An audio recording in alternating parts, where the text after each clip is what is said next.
আসসালামু আলাইকুম, welcome back to my new first blog. আমি লুবনা। আর আজকে হচ্ছে পুরো বিকাল কী করলাম তাই আপনাদের সাথে একটু শেয়ার করব। আমি হাঁটতেছিলাম, এখন আমার এই যে বোন দৌড়ে আসছে আমাকে দেখে ভিডিও করবে।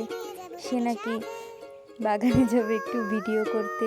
দেখুন আমি আর আমার বোন হাঁটতেছিলাম, একটু ছায়ার ভিডিও করলাম।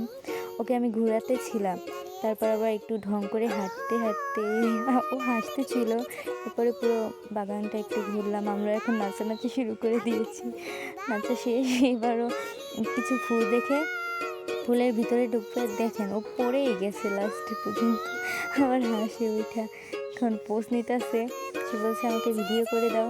ভিডিও করলাম, আমিও একটু ফুল নিয়ে ভিডিও করতে। এখানে অন্ধকার ছিল তাই ভালো লাগছিল না, এর জন্য আমি আবার একটু রোদে আসলাম ভিডিও করার জন্য।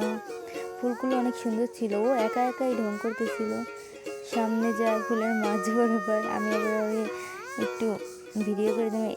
পাশেই দেখি থানকুনি পাতা, এগুলো রোজার দিনে বড়া খেতে, এগুলো দিয়ে বড়া বানালে খুবই মজা লাগে। আমি আরও অনেকগুলো টোকাইছি, ওই যে ও টোকাচ্ছে আর বলতেছে এগুলো দিয়ে আমরা বড়া খাবো। আমি অনেকগুলোই টোকাইছি, ও টোকাইছে অনেকগুলো ফালা। ও একটু ফাজলামও করতেছিল, আবার বলে যে আমি আবার একটু ফুলের ভিতরে ঢুকি। ফুল নিয়ে ভিডিও টিডিও করে এবার আমরা বাসায় চলে যাবো। ওই যে টাটা দিবে আপনাদের, আমি বলছি টাটা দাও, টাটা দিবে।